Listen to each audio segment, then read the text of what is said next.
In today's lecture, we are going to discuss about the nuclear fuel cycle जो हम use करते हैं nuclear fuel in inside a nuclear reactor in a nuclear power plant for the production of electricity। तो वो nuclear fuel जो हम use करते हैं उसकी कंप्लीट लाइफ साइकिल क्या होती है जब से वो मिलता है और जब उसको हम समाप्त करते हैं। समाप्त तो नहीं होता है लेकिन एक सर्टेन पीरियड के बाद उसको हम यूटिलाइज़ नहीं करते हैं और डंप कर देते हैं। तो ये जो पूरा प्रोसेस होता है फ्यूल जब हम जहाँ से प्राप्त करते हैं और उसका जो लास्ट स्टेज होता है, इसके बीच में जितने भी स्टेप्स होते हैं, तो ये कंप्लीट जो होता है this is known as nuclear fuel cycle. तो the nuclear fuel cycle is the series of industrial process which involves the production of electricity from uranium in nuclear power reactors. Uranium is a relatively common element that is found throughout the world. हम nuclear fuel cycle में uranium का example इसलिए लेके चल रहे हैं कि uranium ही सबसे ज़्यादा पूरे विश्व में अवेलेबल न्यूक्लियर फ्यूल है। ठीक है, तो the nuclear fuel cycle is the series of industrial process which involves the production of electricity from uranium in nuclear power reactors. Uranium is a relatively common element that is found throughout the world. It is mined in a number of countries and must be processed before it can be used as fuel for a nuclear reactor. ये nuclear fuel के रूप में uranium का ही सबसे ज़्यादा प्रयोग इसलिए होता है कि पूरे विश्व में मैक्सिमम कंट्रीज़ में सबसे ज़्यादा देशों में यूरेनियम माइनिंग के द्वारा, खुदाई के द्वारा, ज़मीन के नीचे से खुदाई के द्वारा, माइनिंग के द्वारा यूरेनियम प्राप्त होता है। फ्यूल रिमूव फ्रॉम, ठीक है, और इसको यूज़ करने से पहले इसको प्रोसेस करते हैं, इसको यूज़ करने लायक पहले बनाते हैं, फिर हम प्रोसेसिंग करके और फिर न्यूक्लियर रिएक्टर में इसका उपयोग करते हैं for the production of electricity. Fuel remove from A reactor after it has reached the end of its useful life can be reprocess so that most is recycled for new fuel. जैसा मैंने पहले बताया था, एक certain period तक nuclear fuel हम use करते हैं for the production of electricity और सर्टेन पीरियड के बाद उसका यूज़फुलनेस नहीं रह जाता है, तो क्या करते हैं उस फ्यूल को फिर से रिसाइकिल करते हैं, एक या दो बार फिर से रिसाइकिल करके उसे अपने यूज़ लायक बनाते हैं और उसको यूटिलाइज़ करते हैं, जिसमें से काफ़ी हद तक हमें मटेरियल मिल जाता है जिसको कि हम दोबारा रीप्रोसेस करके हम रीयूज़ कर सकें। फिर उसके बाद एक बार, दो बार, तीन बार, जितनी बार भी वो यूज़ करने लायक होता है उसको यूज़ करते हैं और उसके बाद फिर उसको हमें डंप करना पड़ता है, क्योंकि उसमें तब भी न्यूक्लियर चेन रिएक्शंस चलते रहते हैं। The various activity associated with the production of electricity from nuclear reactions are referred to collectively as a nuclear fuel cycle. बहुत सारी एक्टिविटीज़ न्यूक्लियर फ्यूल के थ्रू न्यूक्लियर रिएक्शन में इलेक्ट्रिसिटी प्रोड्यूस करने के लिए इन्वॉल्व होती है। इस कंप्लीट कलेक्टिवली एक्टिविटी को हम न्यूक्लियर फ्यूल साइकिल बोलते हैं। The nuclear fuel cycle starts with the mining of uranium and end with the disposal of nuclear waste. तो ये साइकिल कहाँ से स्टार्ट होती है? स्टार्टिंग पॉइंट है जब खदानों में इसकी खुदाई करके माइनिंग से यूरेनियम रॉ मटेरियल के रूप में हमें प्राप्त होता है और इसका जब हम दो बार, तीन बार रीयूज़ कर लेते हैं उसके बाद ये न्यूक्लियर वेस्ट की तरह हमें डंप करना पड़ता है। With the reprocessing of used fuel as an option for nuclear energy, the stages from the true cycle। ये जैसा कि डायग्राम दिया हुआ है, इसमें सारे स्टेप मेंशन है जो कि हमारे न्यूक्लियर साइकिल में आते हैं। माइनिंग, टेलिंग, कन्वर्जन, ठीक है, फ्यूल फैब्रिकेशन, ठीक है। तो ये सारे स्टेप्स बाय स्टेप्स ये जितने डायग्राम में दिए हुए हैं, डायग्राम आप देख लीजिए एक बार कायदे से। यूरेनियम को कैसे हम जो है कन्वर्ट भी करते हैं, माइनिंग से मिलता है, बाकी माइनिंग से तो मिलता ही, हमें यूज़ करने के फिर रीप्रोसेसिंग भी करते हैं। तो इस डायग्राम में सारा डिटेल दिया हुआ है। माइनिंग से लेके उसे साफ़ सफाई करके हम अपने काम लायक बनाते हैं, और एक बार यूज़ करने के बाद उसको फिर से, जब वो हमारे काम लायक नहीं रहता है उस समय, तो उसको फिर से रीप्रोसेस करके फिर उसी पोजीशन में ले आते हैं काम लायक हमारे, फिर यूज़ करके फिर एक बार रीप्रोसेसिंग। तो जितनी बार वो रीप्रोसेस होकर हमारे काम लायक रहता है उसको हम बार बार यूटिलाइज़ करते हैं।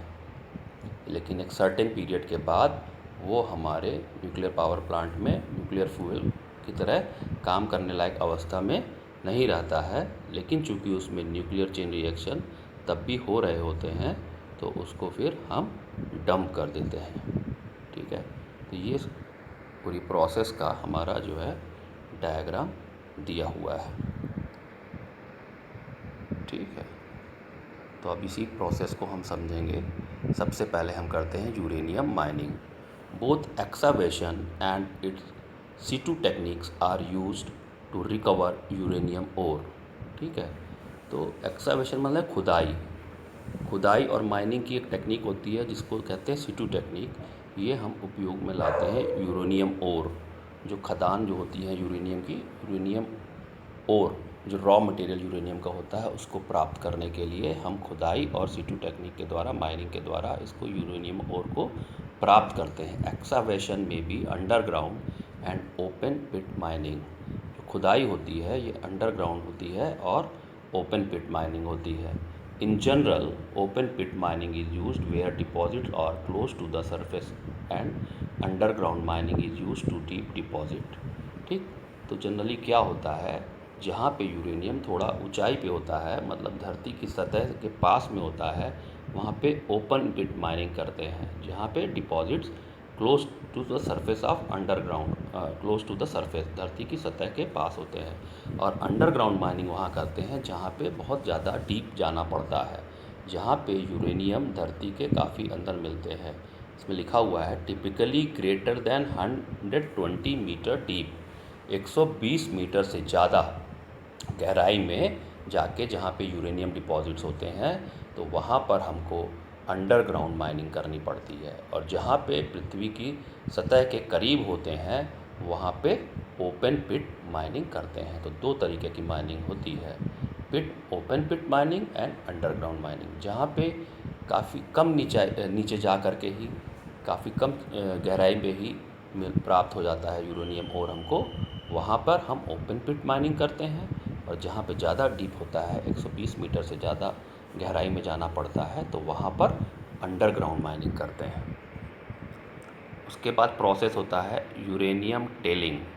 इन mining your raw uranium ore is bought to the surface and crushed into fine sand. Mining से हमें जो रॉ यूरेनियम मिलता है उसको हम जब धरती की सतह पर ले आते हैं, तो फिर हम उसको क्या करते हैं, क्रश करते हैं एकदम फाइन सैंड में।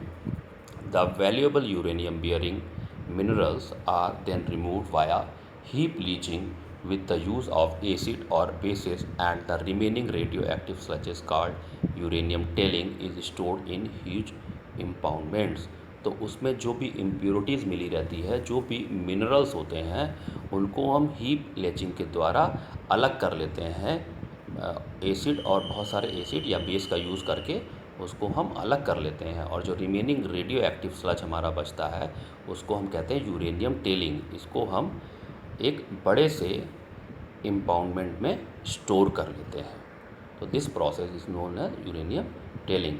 माइनिंग करके यूरेनियम का जो रॉ मटेरियल है, जो यूरेनियम ओर है, उसको हम ऊपरी धरती की सतह पे जब हम ऊपर ले आते हैं खुदाई से, तो उसको उसमें बहुत सारे मिनरल्स जो होते हैं जो खुदान में खुदाई के समय उसके साथ हमें मिलते हैं, उसमें मिक्स रहते हैं, उसको हम रिमूव कर लेते हैं एसिड और बेस से लीचिंग करके।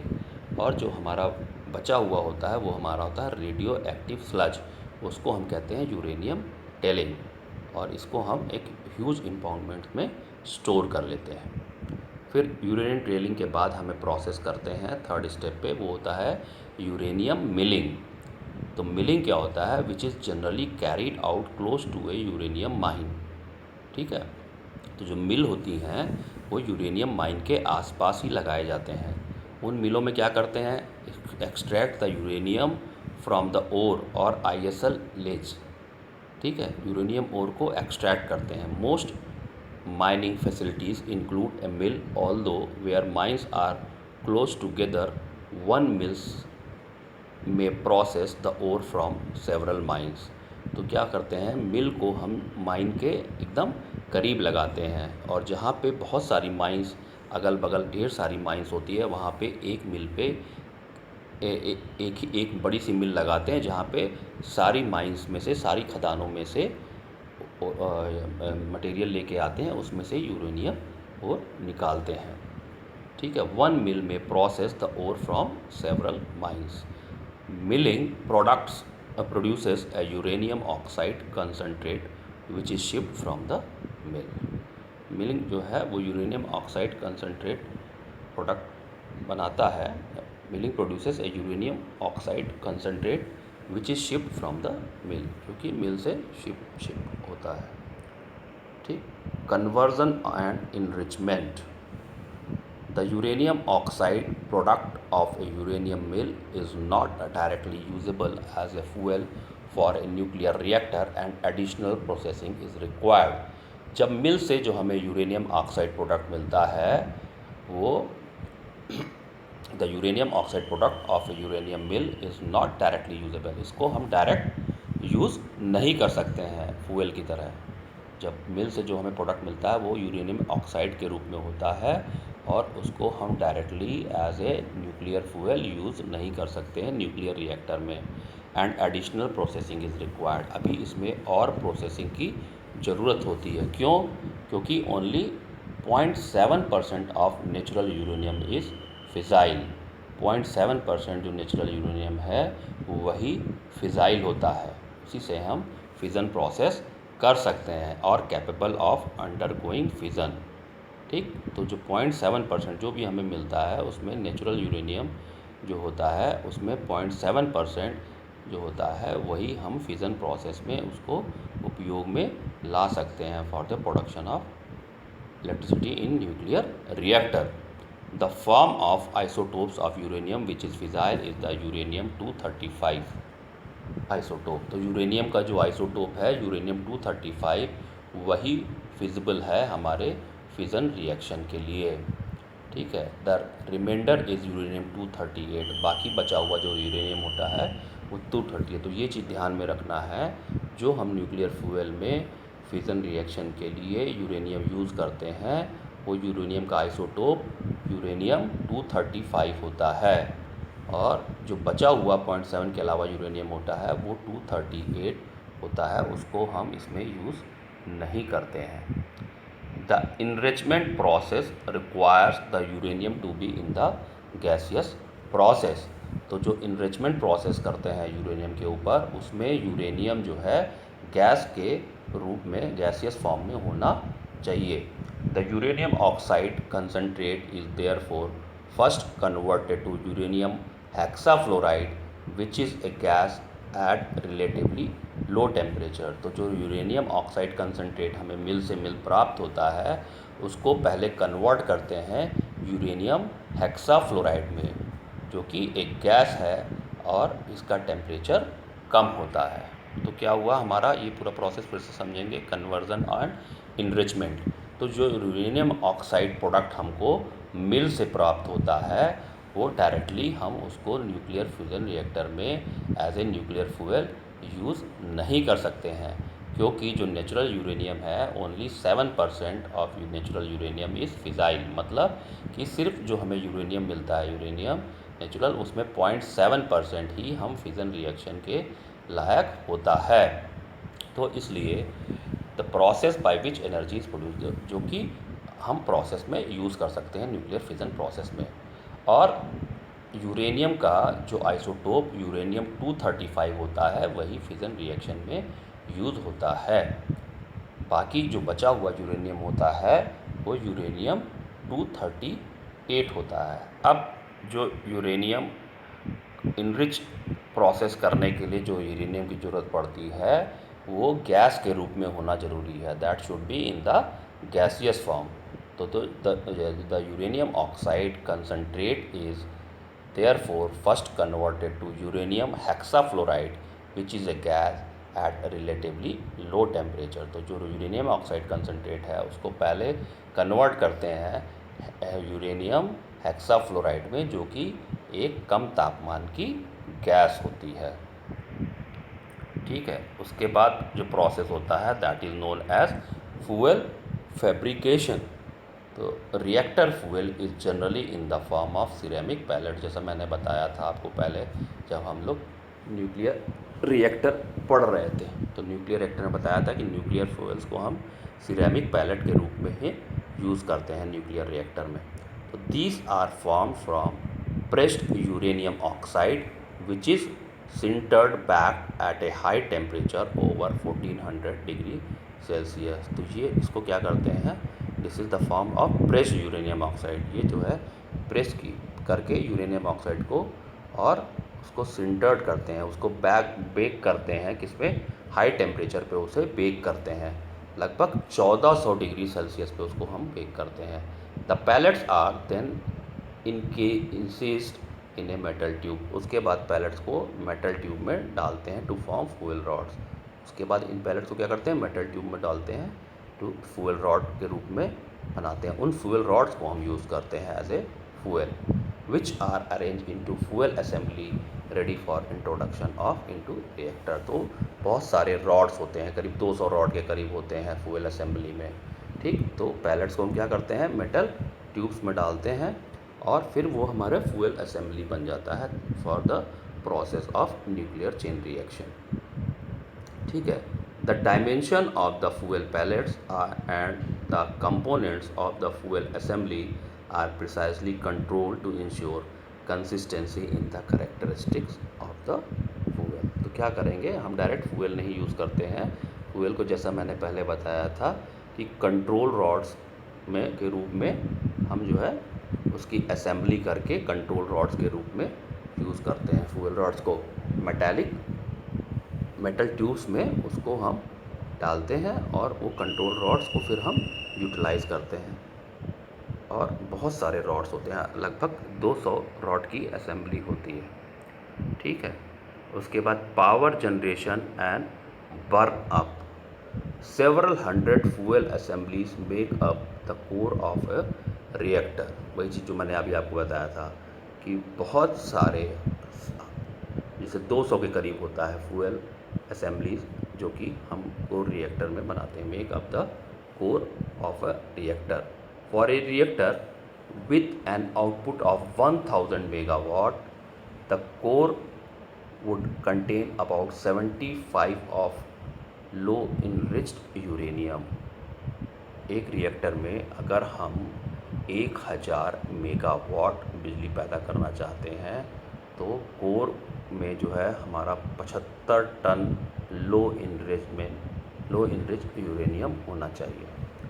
In the reactor core the uranium 235 isotope fusions और splits producing a lot of heat in a continuous process called a chain reaction। वही चेन रिएक्शन बता रहे हैं। चेन रिएक्शन जो करते हैं, चेन रिएक्शन करने के लिए जो हम यूरेनियम यूज़ करते हैं वो यूरेनियम हमारा यूरेनियम का आइसोटोप U35 होता है। The process depends on the presence of a moderator such as water or graphite and is fully controlled। ठीक, ये सारा प्रोसेस आप पढ़ चुके हैं।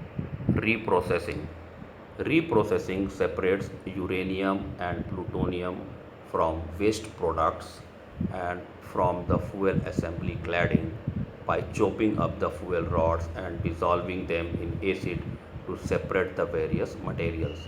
अब जो रॉड्स हम यूज़ कर रहे हैं, कंट्रोल रॉड्स में मटेरियल जो यूज़ कर रहे हैं, उनको क्या करते हैं, एक सर्टेन टाइम पीरियड के बाद फिर वो हमारे काम लायक नहीं रह जाते हैं, उनसे एनर्जी प्रॉपर हम यूटिलाइज़ नहीं कर पा रहे होते हैं, तो फिर वो उनको रीप्रोसेस करते हैं। ये ऑप्शनल होता है। अगर उनकी कंडीशन ऐसी है कि हम उन्हें रीप्रोसेस करके फिर से रीयूटिलाइज़ कर सकते हैं as a fuel, nuclear fuel, तो हम क्या करते हैं, उनको रीप्रोसेस करते हैं। तो रीप्रोसेस करने के लिए कैसे करते हैं, by chopping up the fuel rods and dissolving them. उनको चॉप करते हैं और उनको डिज़ोल्व करते हैं एसिड में to separate the various material, जैसे कि वो उसमें से बहुत सारे मटेरियल अलग अलग हो जाएं।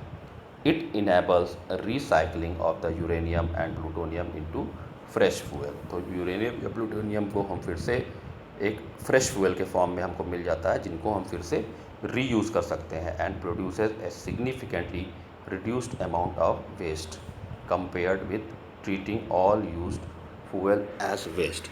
ठीक है, तो इससे क्या करेंगे कि इससे हमारा वेस्टेज कम होगा। हम 1 या 2 या 3 बार उसको रीप्रोसेस करके रीयूज़ कर लेंगे तो हमारा वेस्टेज कम से कम होगा। This is the important point of reprocessing. Reprocessing का ये एडवांटेज हमको मिलता है। फिर vitrification of nuclear waste. Vitrification is used to disposal and long term storage of nuclear waste और other hazardous waste in a method called geomelting. Waste is mixed with glass forming chemicals in a furnace to form molten glass that then solidifies in canisters, thereby immobilizing the waste। तो ये vitrification करते हैं nuclear waste का, इसको कांच के रूप में करते हैं, किसी चीज़ को कांच के रूप में परिवर्तन करने को कहते हैं विट्रिफिकेशन। तो vitrification is used in disposal, तो इसको कांच के रूप में हम बदल कर इसको डिस्पोज करते हैं। Long term storage of nuclear waste और अदर हैजार्डस वेस्ट, और भी जो वेस्टेज होता है उसको, इस मेथड को हम बोलते हैं geo melting. Waste is mixed with glass forming chemical. जो वेस्ट होता है उसको क्या मिक्स करते हैं ग्लास फॉर्मिंग केमिकल्स के साथ in a furnace to form molten glass. इसको मोल्टेन ग्लास के रूप में कर लेते हैं। देन सोल्डिफाइज इन कैनिस्टर्स, फिर इसको जो है सोल्ड करके फिर उसको इमोबिलाइजिंग करते हैं, फिर इसको बाद में डंप करते हैं विट्रिफिकेशन प्रोसेस के द्वारा। Disposal of nuclear waste. अब जो डंप करना होगा विट्रिफिकेशन के बाद, अब इसको क्या करेंगे, विट्रिफिकेशन प्रोसेस के बाद इसको डिस्पोजल करेंगे। तो डिस्पोजल ऑफ न्यूक्लियर वेस्ट में हो गया the most currently used method for nuclear waste disposal is storage, either using steel cylinders as a radioactive shield or using deep and stable geologic formation. However, the disposal of nuclear waste by storage still has many concerns since the leakage of the nuclear waste may cause huge environmental disasters। तो mostly जो है आजकल के time में जो use होता है method nuclear waste को डिस्पोज करने का, उसमें या तो हम क्या करते हैं इस स्टील सिलेंडर से इसको शील्ड कर लेते हैं, मतलब इसको स्टील सिलेंडर के अंदर डाल देते हैं, जो कि एक रेडियो एक्टिव शील्ड का काम करता है। और इसको क्या करते हैं using deep and stable geologic formation, या इसको बहुत ज़्यादा गहराई में स्टेबल करके उसको ज़मीन के अंदर डंप करते हैं। However the disposal of nuclear waste by storage still has many concern. तो जो हम इसको ज़मीन के अंदर जब डंप करते हैं तो इससे जो है हमें बहुत सारे नुकसान भी हो सकते हैं। Since the leakage of the nuclear waste may cause huge environmental, क्योंकि अगर ज़मीन में जहाँ हमने डंप किया है और इसका लीकेज हो गया तो रेडियो एक्टिव विकिरण के द्वारा आसपास के एरिया में इसका बहुत दुष्प्रभाव पड़ सकता है। अगर आसपास में कहीं नदी है या तालाब है या पीने के पानी की सुविधाएं जो भी अवेलेबल है उस पर्टिकुलर एरिया में, तो वहाँ का पानी कंटेमिनेट हो सकता है, जहरीला हो सकता है। इसके विकिरण से, इसके रेडियो एक्टिव रेडिएशन से जो है बहुत तरह की बीमारियां हो सकती हैं, जो कि हम ऑलरेडी इस चैप्टर के शुरू में डिस्कस कर चुके हैं कि बहुत तरह की बीमारियां होने के चांसेस रहता है इसके विकिरण के चपेट में जो आ जाए। तो तो ये इसका डिसएडवांटेज होता है, इसलिए इसका जो डिस्पोजल है ये बहुत ही सावधानी पूर्वक और कायदे से हमको करना पड़ता है। तो this is the end of the topic nuclear fuel cycle, and this was the last topic of the second unit, that is nuclear energy. In the next lecture we will start the third unit, that is solar energy.